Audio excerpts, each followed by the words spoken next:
Hello, everyone. Thank you very much for joining us in this regular Tuesday night teachings. During this term, we are learning about the 7 Vajra points based on the Mahayana Uttara Tantra Shastra. So, as usual, we were going to start with the prayers with refuge and for immeasurables. Please be inclusive. Since the last Wednesday, things have changed so much in the world. You wouldn't believe what things can happen within a week, and the world is pretty precariously in a very very difficult situation. Some places it's like a hell on earth, and so please think of them as we do these prayers, because we know that the prevalence of suffering is always. It's not just recent years. It's always like that. The question is what degree of suffering is gross and gross and subtle. So with this understanding, with great compassionate mind, we are not listening just this for ourselves on a Tuesday night, but we are listening this with compassion for the world to learn to a way of knowing that can heal and protect their mind from becoming vulnerable from suffering and the causes. So may our little effort in studying and listening and reflecting on these teachings do just that, to add to the great pool of benefit. So with this in mind, we'll do the prayers. Oyenda Buddha Dharma Zanga Aitere Yede Laideme by virtue Ajevendala Ajare Buddha Vajue and Abu Dharma Zanga Aitere Yede Laideme by virtue Ajevendala Ajare Buddha Vajue and Abu Dharma Zanga Aitere Yede Laideme by virtue Ajevendala Ajare Buddha Vajue. May all beings have happiness and a cause of happiness. May they be free from suffering and a cause of suffering. May they know our powerful happiness that knows no suffering. May they dwell in equanimity, free from attachment, aversion of those near and far. May all beings have happiness and cause of happiness. May they be free from suffering and the cause of suffering. May they know our powerful happiness that knows no suffering. May they dwell in equanimity, free from attachment, aversion of those near and far. May all beings have happiness, and the cause of happiness, may they be free from suffering, and the cause of suffering, may they never burn from the happiness and no suffering, may they dwell in equanimity, free from attachment and aversion to the near and far, according to the intelligent and predisposition of it, the Yajanda Dharma Agrelo and Kama Vego.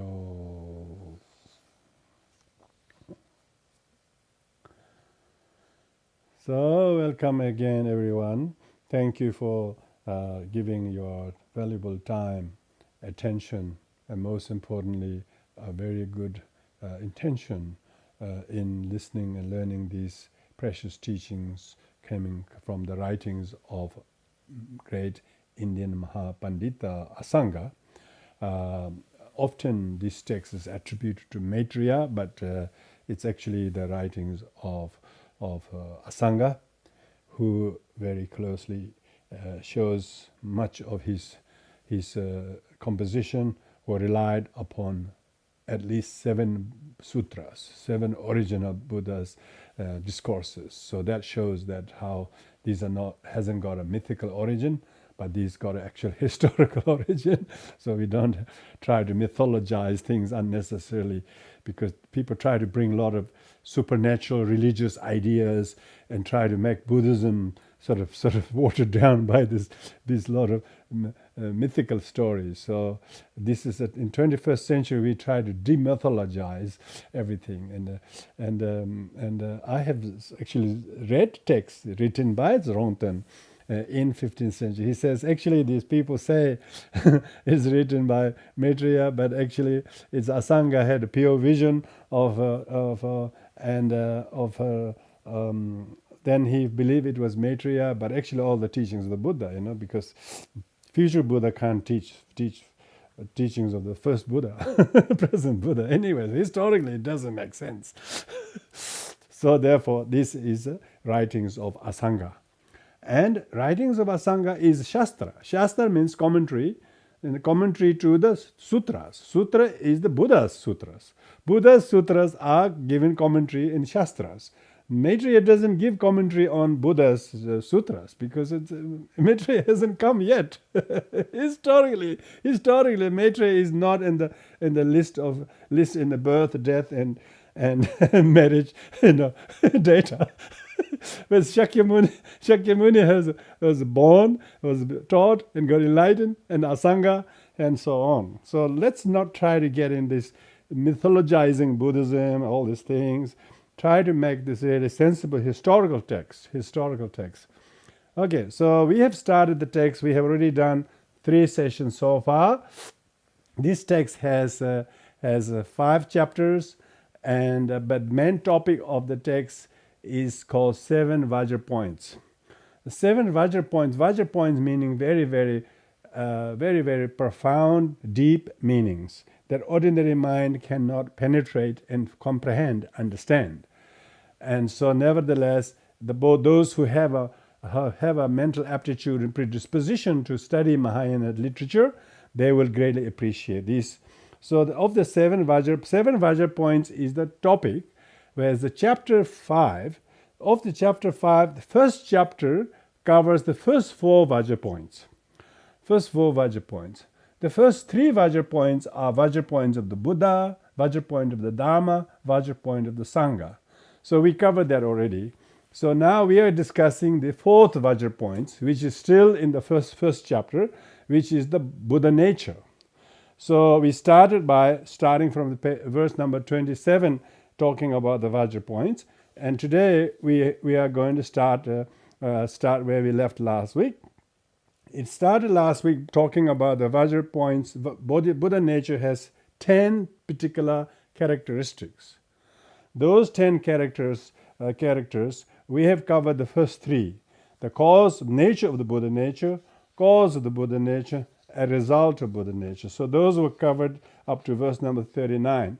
And today's handout may not have been marked properly because the number was started from 1 rather than 40. So if you got it before you, it's good to write them number 40 onwards, because that's the verse number 40. Start with the function of the Buddha nature. Which is very important. Know that if you recognize the cause, nature, and the result of the Buddha nature, then the result of the Buddha nature is a result of the function that you employ yourself. So if you have Buddha nature, when you employ the function, then you have the result. So what is the function? It says in this text, verse number 40, if Buddha nature is absent, meaning say if we don't have Buddha nature, suffering will not produce sadness. Like we wouldn't feel sad when we hear about the war in Russia. We wouldn't care less. We wouldn't care. Or any suffering that's around your life, you won't feel sad. You think you just ignore. So with the fact that we all feel sad, not only human beings, even animals, when they see other animals suffering, they feel sad. They can shed tears. So that's another function of the Buddha nature. It will produce neither longing for nirvana nor striving and devotion towards the goal. The fact that we have this striving, the effort of learning Dharma, meditating, all of this is because we have Buddha nature. The function of the Buddha nature, because function of the ordinary sentient beings, we're talking about here function of not just the natural Buddha nature, but cultivated Buddha nature. Like animals may produce some sadness when see others suffering, but they don't have a conscious longing for nirvana. For instance, many human beings have no conscious longing for nirvana. Why? Because they don't have the function of the cultivated Buddha nature. But if they still have the natural Buddha nature, for instance, they feel sad when they see suffering of others. So certain functions of the natural Buddha nature is active, but cultivated Buddha nature is more active, like deliberately practicing Dharma to produce the strong longing to attain liberation. So that's the attaining, believing in Buddhahood, believing in freedom from samsara, believing in future lives and former lives. All of this is because we have cultivated Buddha nature. So here the commentary does distinguish the function of the cultivated Buddha nature and natural Buddha nature. Natural Buddha nature does not produce cultivated Buddha nature's functions. Cultivated Buddha nature functions are only the people who have the Mahayana mentality and believe in the bodhicitta, and attaining enlightenment. So that's why the second function is the producing the longing to attain nirvana. If you don't have Buddha nature, you wouldn't believe in nirvana, you wouldn't believe in enlightenment. No striving and devotion towards the goal to practice Dharma. If you find yourself doing your mantras, meditation, prayers, and all of this, that's because you have the function of the cultivated Buddha nature. So sometimes it says that some people's Buddha nature becomes somewhat neglected. They don't cultivate and they don't want to practice. So sometimes the striving and devotion may a little bit sort of become weak. That means the cultivation of Buddha nature is weakening. But that doesn't mean the function of Buddha nature totally absent. That's not the case. So that's that verse. And then second one, 41, seeing the fault of samsara's misery and quality of nirvana's bliss is due to the presence of Buddha nature. Yeah, due to the presence of the cultivated Buddha nature, Ordinary sentient beings do not see the fault of samsara. They see the fault of people. They see the fault of someone's wrongdoing, but they don't see the fault of samsara's machination. Samsara is created by not other people's wrongdoing, one's own affliction and karma. So those who know the fault of samsara is caused by one's own affliction and karma, and who can see this, seeing the fault of samsara misery, as well as the qualities of nirvana's bliss, as well as little practice Dharma you do, and bring some amazing peace and shift and change in you. And so the bliss may be small in you, but at least you are no longer pointing finger to others, because you know the samsara is caused by one's own mind and afflictions and karma, no longer pointing to finger to other people. You can see quite a lot of people who are in Buddhism, they think they're practicing Buddhism, but they're still pointing finger at other people. So that shows their cultivated Buddha nature is waning. But once your cultivated Buddha nature is very strong, you no longer see the fault of samsara is other people doing this to you, but rather your own deluded, wrong view, self-grasping, and all these things. So seeing the fault of samsara and quality of nirvana's bliss, and being able to see the ultimate benefit of the practice of Dharma is due to the presence of you having the cultivated Buddha nature. So you can say, my Buddha nature is still strong and active. Therefore, those who lack Buddha nature do not have this seeing, all this seeing. They don't see the fault of samsara is their affliction. They see the fault of samsara, their problem is somebody else. And always they're bent on trying to prove some others. Like the mundane world, that's exactly. If they have some problem, they always try to find a way to prove other person's responsibility as that is cause of our suffering. So that shows they lack the cultivated Buddha nature. Those who lack the Buddha nature do not have this seeing. They don't know these poor things. They are completely in the darkness. And they are just going in the bush. They're going to barking at the wrong tree and still barking at the wrong tree. I mean, we used to bark on the wrong tree a lot until somebody told us there's a wrong tree, by the way. Then we said, oops. It was not so long ago. Not so long ago, we were good barkers. We lost voice barking at the wrong trees. And then when we met the Dharma, we said, wow, gosh, I shouldn't wasting my barking. And then, why? Because we have cultivated Buddha nature. Your refuge, your Vajra point of the Buddha, refuge in the Buddha, refuge in the Dharma, refuge in the Sangha, has made your presence of the Buddha nature manifest, and therefore you're no longer no longer externalizing or pointing finger at others. Even philosophically, everything is interdependent originated. Nothing is inherently produced, neither by someone out there, nor even someone called I. Even I is not truly found. So you have this seeing. This is the function of Buddha nature, very important. So you can see the function of Buddha nature. This Buddha nature is in your pulse. You can see somebody with the Buddha nature is on your pulse. Pulse is beating. Yeah. So this is very good to notice that. That's the number 4. And number 5 is the possession. The possession means the thing that you actually possess. You actually have something in your safe. People say, what have you got in your safe? What have you got in your pocket? What do the people who have Buddha nature have? Like the great ocean. Yeah? Like the great ocean, it holds immeasurable qualities. What is the Buddha nature? When you are cultivating Buddha nature, the ocean's got not only water in it, but it's got lots of gems in it, lots of pearls, all the corals, all the dolphins, all the amazing things. There's more in ocean than on the earth space, okay? We think we have built a lot of things on the earth's surface, but what's in the ocean is more precious. So like the great ocean, your Buddha nature holds immeasurable qualities.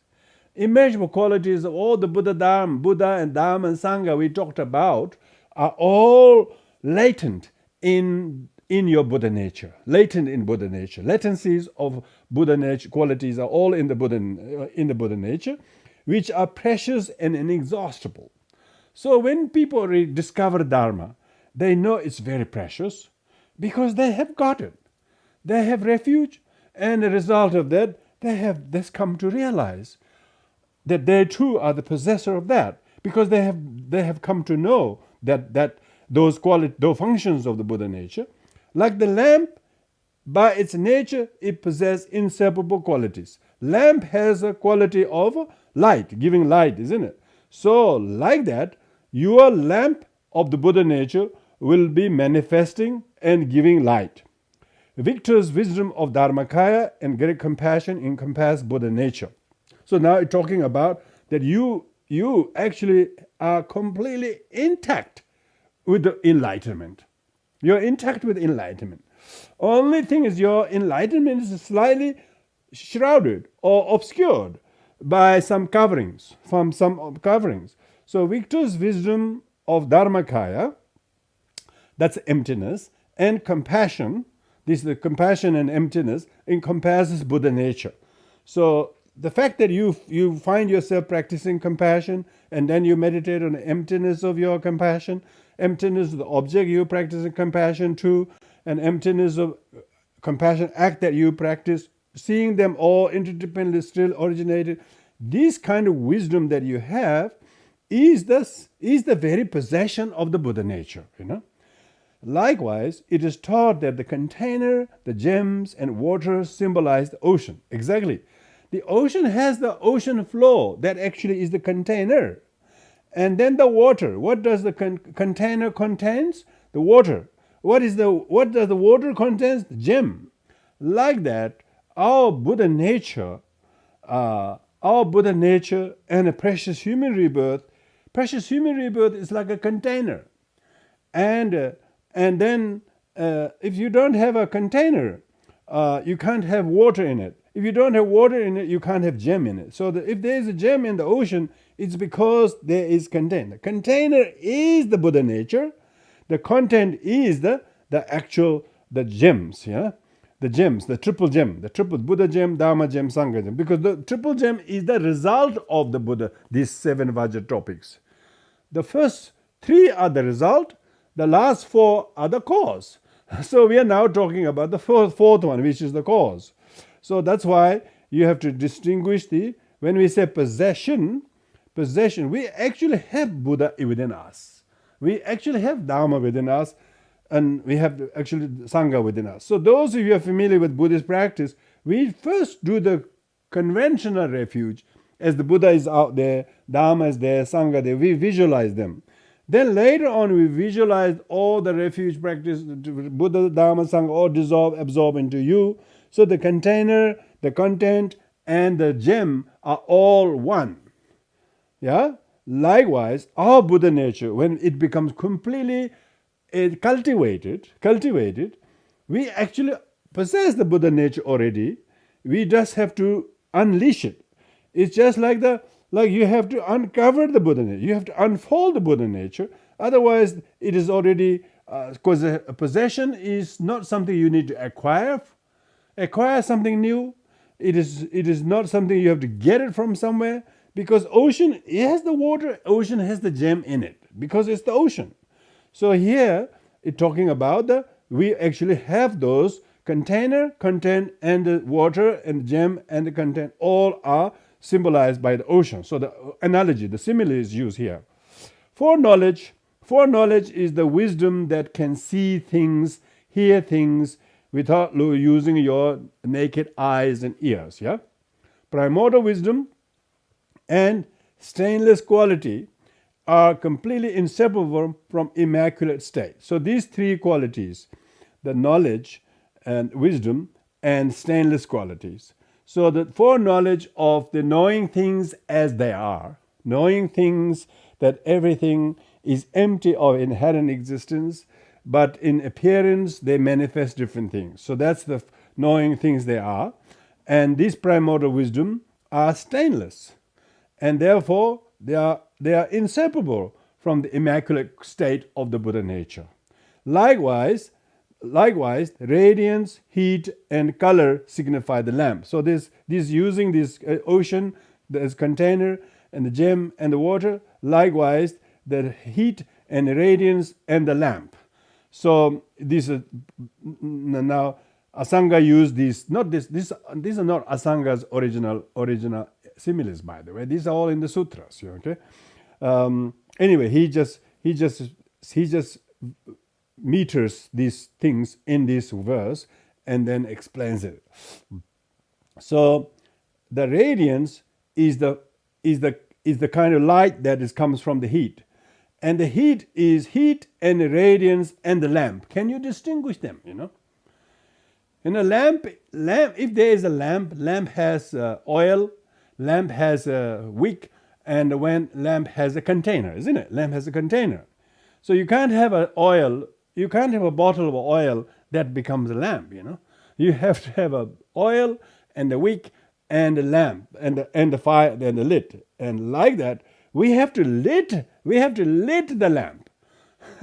We have the oil, we have the wick, but we have to put together, You got everything, but you just have to put them together to assemble into a lamp. So the lamp then gives the heat, lamp gives the radiance. And what is the lamp? The lamp is the Buddha nature, So light of the Dharma, we call it, light of Dharma, light of the Dharma. Because there is light it gives radiance and it gives heat. Likewise, we are feeling the heat and radiance of the Buddha nature, of the Shakyamuni Buddha, who can become completely enlightened. He's still burning. He's still burning. That's quite a long-lasting lamp. 5,000 years, I'm told. 5,000 years is the duration of a lamp. I'm like, come on, give me anything, any other lamp that has been burning this long. So we too can cultivate. We too can ignite our lamp. That is, so we have the possession, we have the lamp, we have the oil. We just have to ignite it. Ignite the lamp. Only when you ignite the lamp, then it gives radiance. Then it gives the heat. Otherwise, is a cold oil. the sunflower oil in your cupboard is not burning. Hopefully not. Otherwise, your cupboard will be burned. So no, it needs to be conditioned. Buddha nature have to be conditioned to. It should be deconditioned from the things that is not allowing it to radiate, and so that's why these are intrinsic. So what we're talking about is these three verses talking about the possession of the Buddha nature. So we actually have the ability to brightly lit ourselves and then give heat to remove the chill of samsara suffering, remove the darkness of samsara, and therefore the radiation therapy. That radiation therapy. Radiation therapy works. But this radiation therapy have no side effect. This radiation of Dharma, if wait until you get near a lamp of Dharma. When the lamp of Dharma burns in your life, you will starting to feel the heat and radiance, and it will lamp the lamp in you that is right now maybe not so lit. There's lots of oil that's no use to make lamps. They're just lying idle. So now we are using those idle lamp and making them into lamps, and then because otherwise it's just a tin full of oil. And then the lady pour all the containers with the Buddha wicks, and then there are 108 lamps. Like that. We are unlit oil lamps. And now we are lit already. Why? Because we consciously take possession of the lamp and start to give radiance. How do you know you are giving radiance light? If somebody is suffering, somebody is angry, somebody is aggressive to you, you instead of retaliating, and then you give them loving kindness, you develop compassion, you say, may this aggression of theirs boost my tolerance, and let me feel the suffering that they're going through. Let me turn this into cause of nirvana. When you deliberately doing this, so the function and possession are interconnected. So these all the 10 characteristics of Buddha nature is interconnected. Yeah. Okay. Now, how do you engage? This is the sixth one. Sixth point is the engagement. Engagement means jukpa in Tibetan, means avatara. So you need to engage in the Buddha nature. You need to consciously engage. Like bodhicitta has wishing bodhicitta and engaging bodhicitta.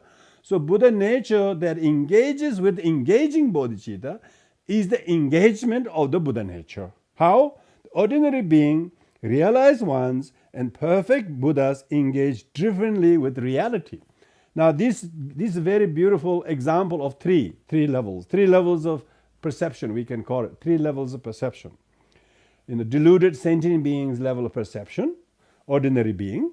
So ordinary beings see sufferings and they think it's all out there, and they never see good of others. They always see negative things of other people, and they project them all out there. So that's the dormant sentient beings who has Buddha nature, but whose Buddha nature has not been engaged. Those whose bodhicitta is not engaged, then always see the problem out there. Those whose bodhicitta is engaged, they don't see the problem out there like ordinary being. They are slightly realized beings. They say, oh, this is a projection of my anger, my greed, my unrealistic expectation, my judgment, my arrogance, and or manifesting them. That's realized ones. So practitioners, and of the perfect Buddhas engage differently. All these three engages differently. Ordinary being project outside, and realized beings take stock and responsibility. These are already projected in my mind. And perfect Buddhas, they don't see anything. They don't know what you're talking about. They don't see nothing. They don't see a problem at all, let alone projection of yours. No, know that you have to do a lot of work.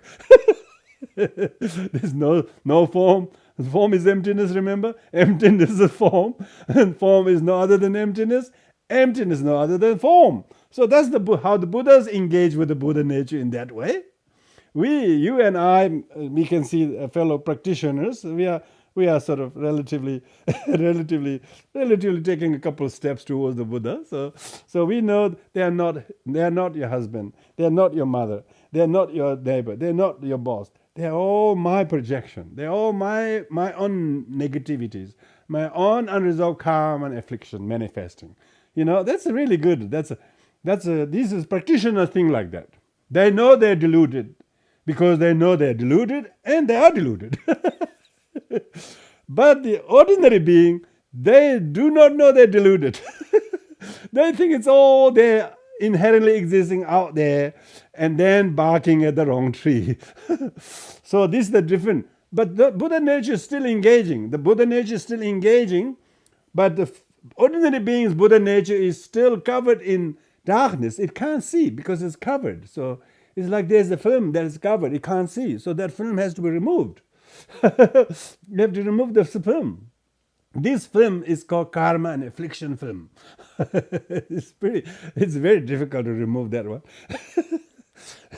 It's been built so many lifetimes. The film, it's quite better than those things that are made in China. These last long. Maybe German made one. The German made films that last longer. All this film of karma and affliction so long lasting. So we need to penetrate. We need to have the wisdom to penetrate through the film of wrong views and of karma afflictions. The seer of the truth is the Buddha. Seer of the truth is the Buddha. The fully enlightened one has taught sentient beings this essence of the victor. What's the essence? Buddha nature. So next time you see someone else's perception, your perception, third person, if they don't agree, you can understand them all from their own point of view and have mutual compassion. All of them are in their own karmic predicament. They don't see the same thing, do they? Because there are nothing there that is same from its own self. So they're only seeing what they're projecting. And so you engage that way, and then you develop compassion to the person who don't see other than their perception. You don't have to push them to see your perception, because your perception is also not entirely correct. So we are all in the same boat. Oh, it's a very good one. That boat will not be rocked because we are all in the same boat.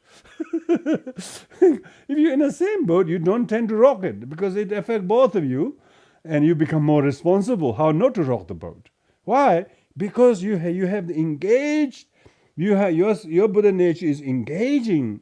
Even your perception, their perception, totally different, do not agree. But still, both of you are equally deserving of the object of compassion. Not one to be ignored and one to be prioritized. No such things. That's how we engage bodhicitta, things like that. How? It says, the ordinary beings are distorted. That's why they see things out there. So that's the ordinary being. So this is how Asanga arranges.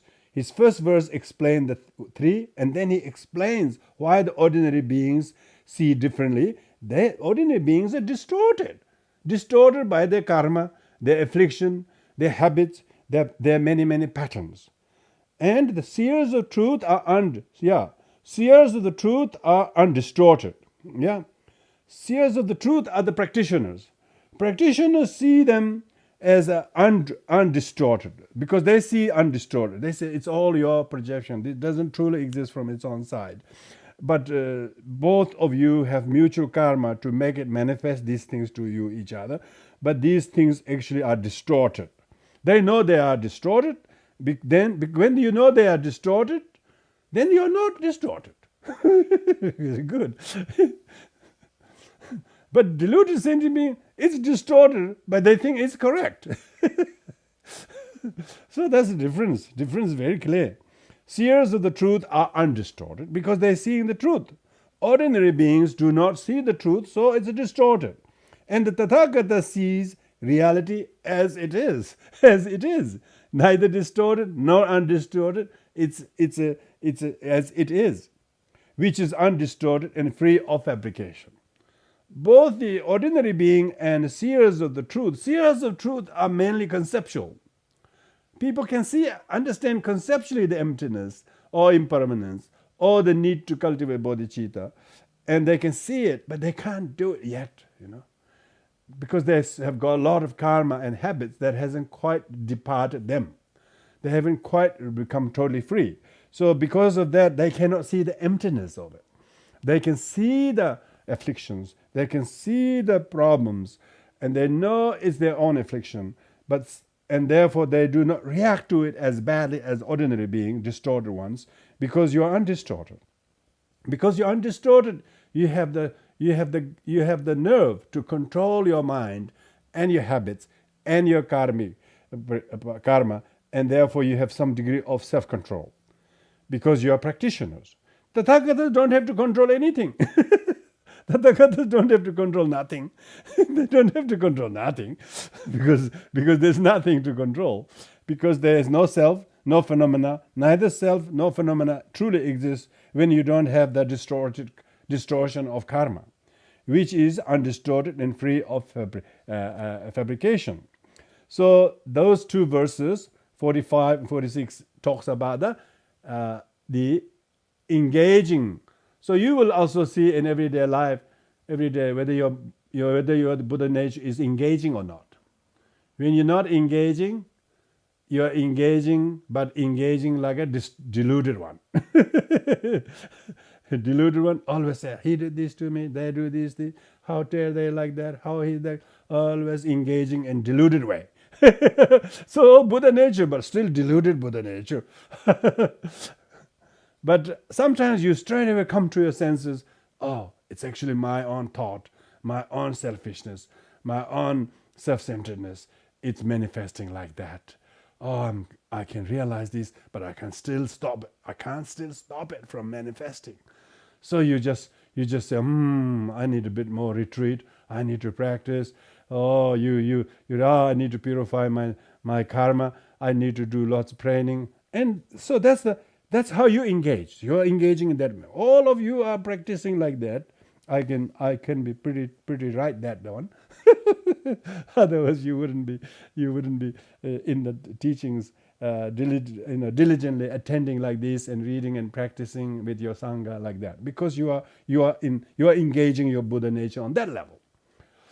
And those who are really highly realized ones, of course, they engage differently. So that two verses captures that very important point one, engaging bodhicitta. So you are practicing generosity. You've been very generous to your mother. You've been really, really patient with your husband or whatever. But then you're starting to develop some resentment, And then you can say, oh, this is not good. I'm doing the thing, but I'm deleting it by my resentment.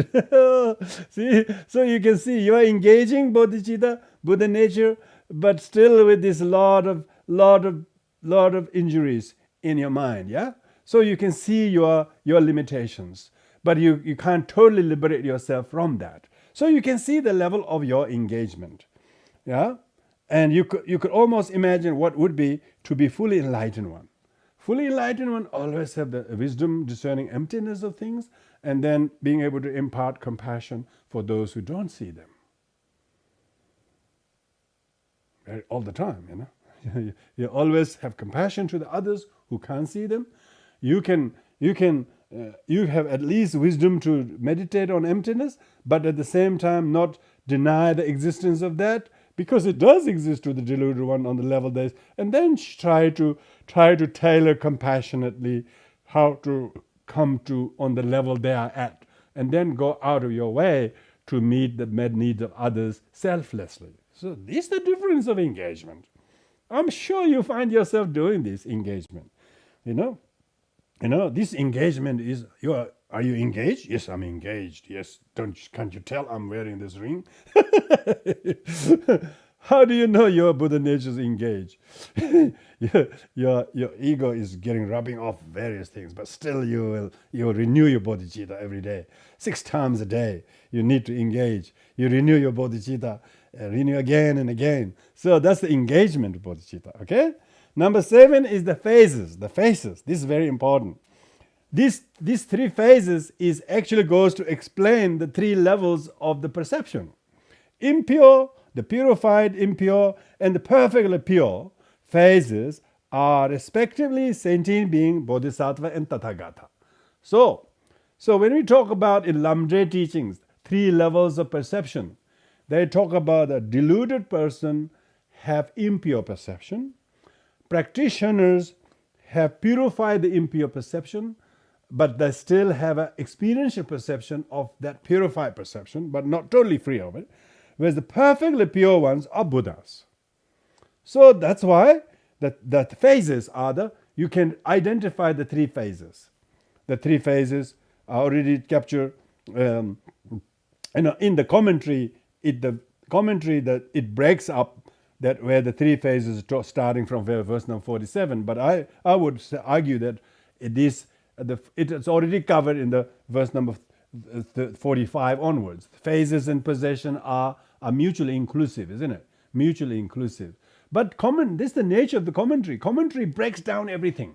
It breaks down every part, and then when you show it, it's assembled like this. Yeah. So, but when you read the actual the root text, like the Tibetan root text here, when you read the text, you don't know where the possession. What are the verses going for possession? What are the engagement? What are the phases? It doesn't give any in the root text when you read it.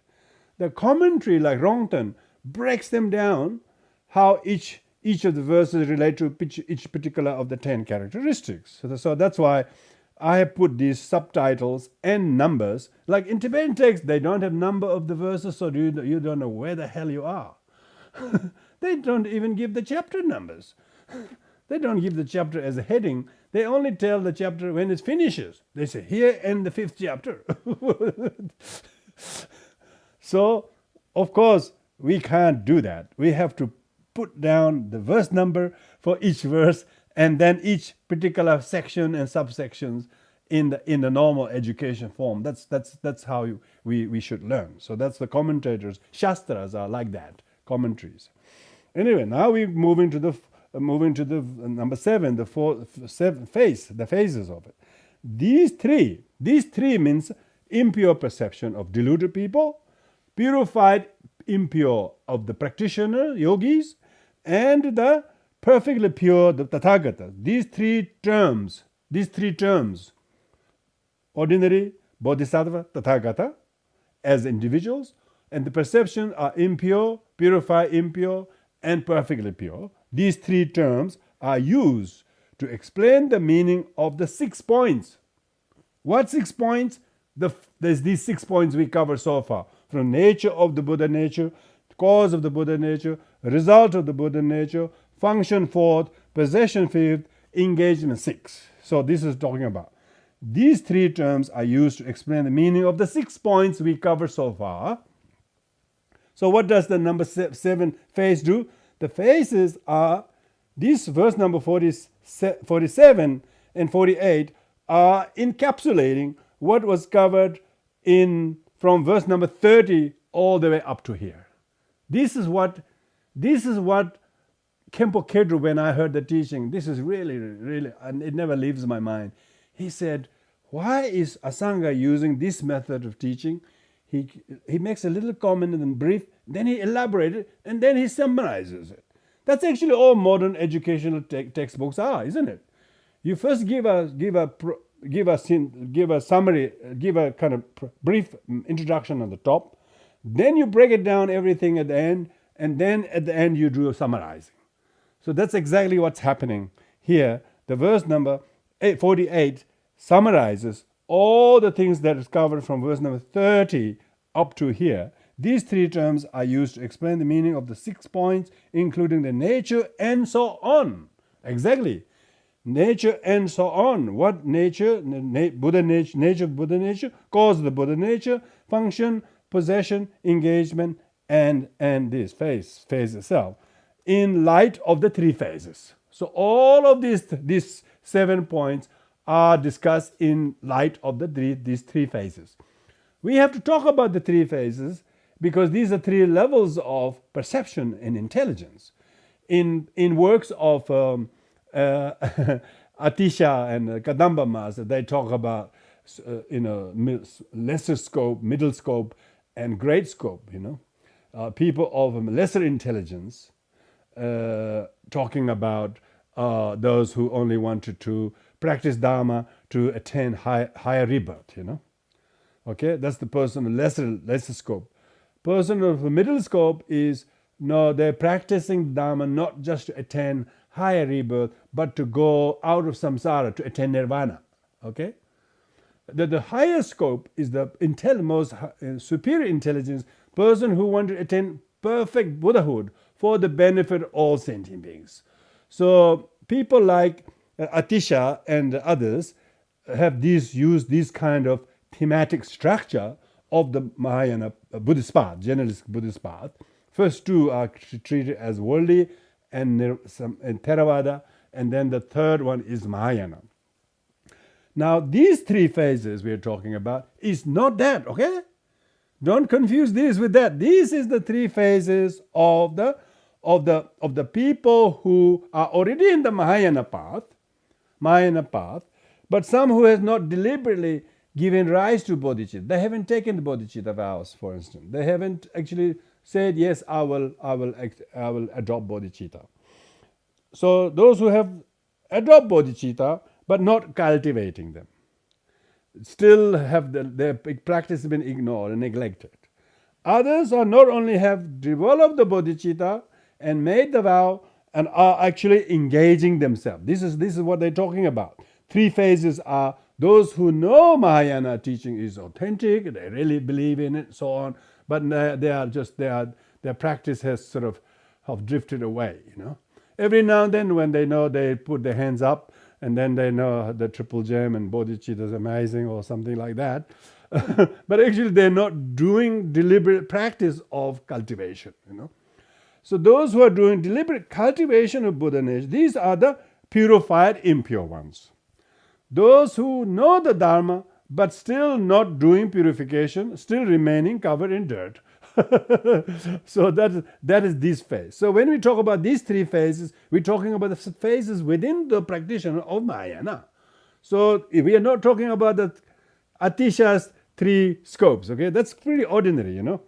Atisha's three scope is talking about the sort of looking at all together people who practice for worldly reason to gain higher rebirth or to go to heaven. That's the worldly beings, worldly people. And then others who practice to reach nirvana, that's the Theravadins. And then others who want to attain Buddhahood and Mahayana. Now, this is the sub-phases of that third scope that Atisha is talking about. So this is not in the commentary, but this is just I just know that it is. So, but I thought I'd let you know because when in Lamde teaching we talk about three levels of perception. That's exactly what this is talking about. But they are not talking in that context strictly about the Buddha nature. They're talking in terms of generally practitioners have three levels of perceptions. Okay, so that's the number 7. The number 8, starting with verse number 49, is how universal. It's called universal. Other people translate this all pervasive or something. It's a mouthful of word. Why don't you universal? English language pretty good with you. You don't have to be so verbose, all pervasive. You can say universal. It's like saying all inclusive, comprehensive. You use the word comprehensive. comprehensive, insurance policy. You don't say all-inclusive policy. You have words such as comprehensive, is universal. Like here, the Buddha nature is universal. Universal. How? Just as space. Now, this is very, very beautiful, of course. Just as space, it is by nature non-conceptual and universal.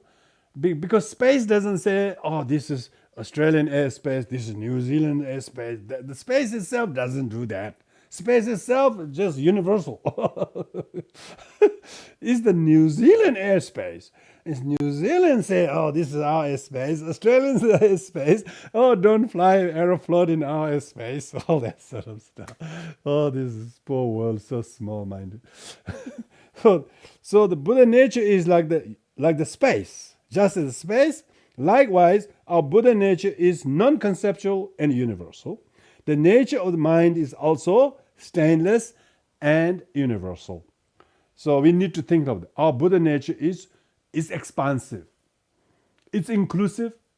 It does not know how to create boundaries. So that's why in Buddhism we don't say create boundaries. You don't say, oh, you should create boundaries or you should make a boundary. The space says, oh, what the hell he's talking about? I'm everywhere. he's dividing up space. Oh, gosh. Some mean people, they're dividing space up. There's talk of square meters and things like that. And hectares. Even countries, they say, oh, this country is 20 million square meters or 20 million square kilometers. Oh, so what, There's still not enough. They still have the biggest land space in the whole world. Still not enough. Still they want to extend. Space is laughing. Space doesn't discriminate like that. So our Buddha nature, when you see the Buddha nature, him, she, others, people, they all have Buddha nature. We should think like that. All sentient beings have Buddha nature. And number 50, its general feature, faults, qualities, permeates in all things. The general feature of the space is the space in this glass, okay, and space in my hand, and space in this room, and space in this suburb, space in this territory, and space everywhere. Its general feature is universal, and faults, qualities, permeates in all things. So just as space elements occupy inferior, middling, and superior aspects of the forms. So I was going to, first couple of weeks ago, I thought I was going to ask all of you tonight to bring a piece of Play-Doh and then give you a little sort of exercise, but you can just imagine. Okay, maybe this week you get a little piece of Play-Doh, okay? Play-Doh. or dough, or your cooking flour, Just make a piece of dough, I was meant to do it, but I got really busy today with my family visiting and so on, so I didn't get to do it. But just so you can make a piece of dough, and same piece of dough, first make it as an impure object. I don't know, whatever it is. Just make a object that represent maybe filth, and then squash that, or maybe you can have 3 pieces of the same dough. One piece of dough you can make an object that is not good or bad or something, and then the second one you can make an object that is a little bit nice, maybe a puppy or a dog or something. Maybe you make a sculpture of your dog, and then you love it. And then next piece of dough, you make a Buddha image. Yeah. So this is what I'm talking about here. The in general feature, the faults and qualities, faults of the impure object. Maybe someone makes a dildo out of the dough, and then we squash the dildo and then make it into a cat. Then you squash the cat and make it into a Buddha image. So it says that the features or faults of the ordinary object that we regard as like that or Buddha image, or the puppy or whatever, all the quality permeates in all that object. Occupy inferior, middling, and superior. Whether it is a nice statue of Buddha from the Play-Doh or whatever it is, they all equally occupy the same space. The space does not distinguish, isn't it? So therefore, Buddha nature is in the deluded person. Even though he's deluded, he's arrogant, he's doing so many things, or someone who's a reasonable practitioner who knows his delusion and he knows how not to react to it. Then the other third person who's completely enlightened, all of these three have equally Buddha nature. One is temporarily in the inferior form, and one is in a middling form, and the other is in a superior form. So therefore, if somebody is really acting really impure way, you should still know he too has Buddha nature. Because Buddha nature is permeate everywhere, just like the space is in all the three sculptures. Okay? So that's the example of the universalness of Buddha nature. So that's why whenever in Buddhist teaching, when you understand Buddha nature, even if somebody is really, really doing something terrible, what we may call like what's going on in the world, but we still think, oh, he too has Buddha nature. What is driving him right now in this very awful thing that he is doing, but he still has Buddha nature. So we therefore don't give up on even one sentient being like that. We still try to separate him and from his Buddha nature, and his wrong views, his obscuration, his karma, and so on. And so therefore, that snake skin can be shed, and the snake can be free of the skin. It's just right now he's covered in that old skin, and so he still has a actual Buddha nature in him. So we must therefore always think like this. Otherwise we say, oh, I gotta do this, I gotta prove him wrong, I gotta punish him, he's the one problem. The world gets so dualistic about it. So one who knows Buddha nature sees the universality of Buddha nature. Even ordinary sentient being, not even human being, ordinary sentient being who are just like animal or something, they too have Buddha nature. The way they show their Buddha nature predisposition may be slightly different than those who have consciously cultivated Buddha nature like human beings. But say other people who are believing in some other religious tradition or something, they don't know about Buddha nature. They still believe in God, they still believe in mercy and forgiveness, kindness. You can see the Buddha nature there. They just don't call Buddha nature, they call Christ consciousness, they call God in us or peace in us. It's different language you use. So Buddha nature is very powerful way to break the boundaries that everyone has the intrinsic goodness. So that's that. Now the next one is the immutable quality, the number 9, immutable qualities. Faults are adventitious. So the faults of the sentient beings who are not yet fully awakened are adventitious, and qualities are its true nature. So you have to distinguish the person from his faults. Faults are adventitious, his qualities are intact. You could think like that. So when you do that, then you do not distinguish and discriminate who has quality, who doesn't have quality. Everybody got faults. Everybody got quality. Qualities are always never stained, and the faults are always faults are always adventitious. So faults of somebody is adventitious, therefore his quality is immutable. As dharmata retains its former identity, it is immutable. Dharmata meaning the actual intrinsic nature of sentient being is the Buddha nature. So the Buddha nature is immutable. Second one, 52, subtle space permeates everywhere. It is never stained. The space itself is never stained, you know. Similarly, all sentient beings possessing these are not even slightly stained. This is very nice to think about that. Even though sentient beings show some deluded nature, but you still think there's another Buddha in disguise, another Buddha in disguise. They are production, disintegration in the space world. So say for instance, I was using the analogy of a Play-Doh. I can make a Play-Doh into a shape of a dog or whatever it is, and then I can also smash it, and then the space itself does not get affected no matter what we produce, what we disintegrate. Similarly, there are risings and disintegration of senses in the unconditioned space. So they are rising and disappearing, coming, going.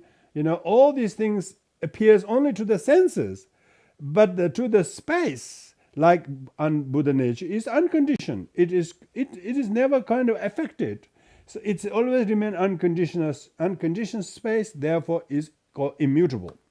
Space has never been burned by fires. Space has never been burned fires.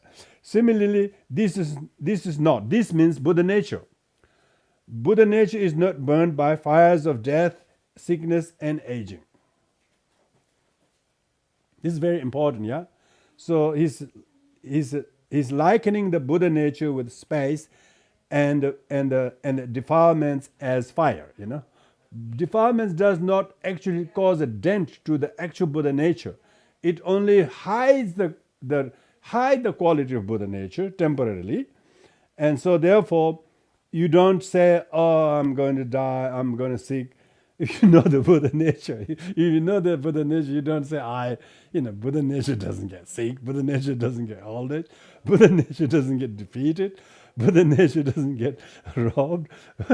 It's only the legs get sick and the ligaments get sick, the joints get sick, but the Buddha nature doesn't get affected. So that's why there's no sickness, no aging, no death. In the Heart Sutra it says there's no sickness, no aging, and no death. It's talking because your Buddha nature is not subject to aging and death and so on. Earth rests upon water and water upon air. Air fully permeates the space. However, space does not depend on any wind, water, or element. So it's all the other four elements are conditioned, but the space is not. Space is unconditioned. Water is conditionable. You could talk of air is conditionable, but the space is not conditionable. Space is not conditionable, so it's unconditioned.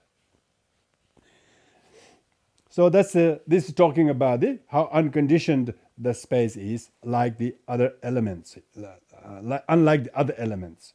Likewise, aggregates, elements, senses permeate actions and afflictions. So our sense organs and these things are permeated by actions, afflictions. Actions, afflictions always permeate improper conceptions. So all these afflictions permeate our conceptions, actions, and afflictions, but these things does not permeate or overtake the Buddha nature. Therefore, Buddha nature is immutable. Improper conception permeate the pure mind, yet the nature of the mind does not permeate all phenomena. So that's talking about how the Buddha nature is. Nature is does not permeate all phenomena. So the all phenomena are conditioned. And Buddha nature is unconditioned.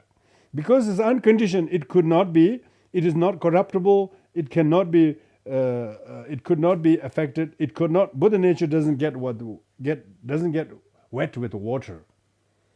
Your clothes get wet with water, your clothes can be burned by water. The flood only floods the earth, flood doesn't flood the space, Have you ever seen people measuring the space, how much space got flooded? I don't think so. They only talk about how much the flood has flooded the earth. So like that, the improper conception permeates the pure mind, yet the nature of mind does not permeate all phenomena. It should be understood that the aggregate senses elements resemble earth. Actions and afflictions of beings should be understood as water element. Now this is very important use of the analogy. Improper conception is viewed as being similar to the air element. Yeah, it's subtle, subtler. air element is the improper conception. Is difficult to know its improper conception. If you know it, it is like the air element, much subtle. Its nature being groundless is and similar to the space element. Yeah, the nature of the air element is groundless. Air element is very free to move. Whereas the water and earth element are grounded. They actually localize. Water can only wet particular location. Fire can only burn particular location.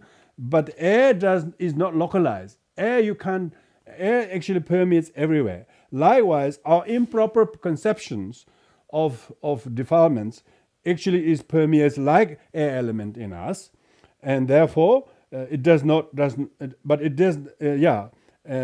Its nature being groundless and similar to space. So air element is not. Air element is like space. So it doesn't hold. You can't hold air in as tightly as you can do with earth and water, for instance.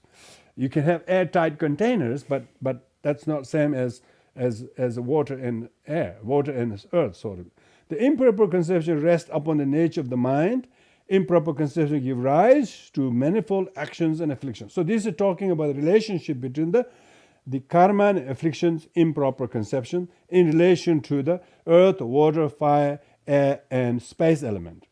The aggregates, the senses, the elements arise from the water of actions and afflictions. So therefore, Asanga uses the aggregates, how form, feeling, and senses, element, sense organs, and sense perceptions arise from water element. Because if you don't have the water element circulating in your body or fire element in your body, you can't see anything. The aggregate therefore is propped up by the water of actions and afflictions. So actions and afflictions is likened to water element. Just as they come and go, there is appearing and dissolution. Like the space element, so this going from the gross to subtle, yeah. Like the space element, the nature of mind has neither cause nor condition, nor their combination. So now coming to the very subtle nature of the mind itself is likened to space element, whereas aggregate and sense and elements are likened to water element. Improper conception has been likened to the afflictions, and so on. Likewise, like the space element, the nature mind is neither cause nor condition, nor their combination. The space element is unconditioned, yeah. Likewise, our nature mind is unconditioned. That's why you can't see the mind, you can't measure the mind, you can't date the mind, you can't rate the mind, you can't gender the mind, you can't you can't take what's the gender of the mind. So that's why I said their combination. It has neither arising nor abiding nor dissolution. So that's why in the Madhyamika, Mula Madhyamika of Nagarjuna, he starts the verse by talking about how it's free from 8 elaboration. Freedom from arising, abiding, and coming and going, and being born and death, all of those. So this verses 11 tonight is all about the immutable nature of the Buddha nature. So we'll have to conclude here tonight. We're finishing a bit early because I got little something happening. Thank you for everybody, and we'll continue the presence of the Buddha nature in us, and also presence of Buddha nature in others. No matter what shape they're manifesting, still they are permeated by the same space that we are all part of the same. So the Buddha nature has no fixed identity. It doesn't start here and finish there. It's boundless. It could not look yellow and red and so on. It has no shape and form. It is beyond the 5 sense and 5 elements. So that's universal, and what we call the immutable nature of the Buddha nature. So that leaves only the last part of the Buddha nature, which we will cover next week onwards, and then it goes to elaborate the very analogies of how the Buddha nature could be then unfolded. Thank you, everyone. We'll do the dedication of merits. From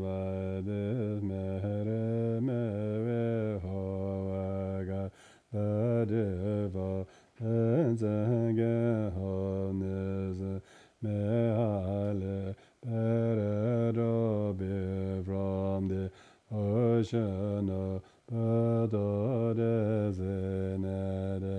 Herenda Ayana Jiji whatever Mereda Havagra Meobe Because the Lavaza Jehoda Ayana Jiji Courage Manju Shinyu and Sama Trabajadilaiva following all the example I should dig all the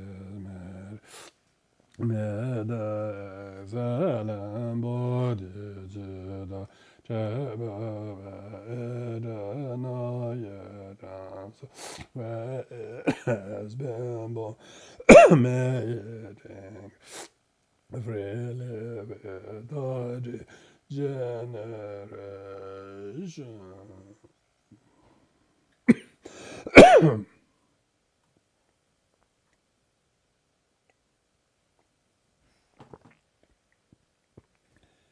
Thank you, everyone. Thank you, Rinpoche. Thank you.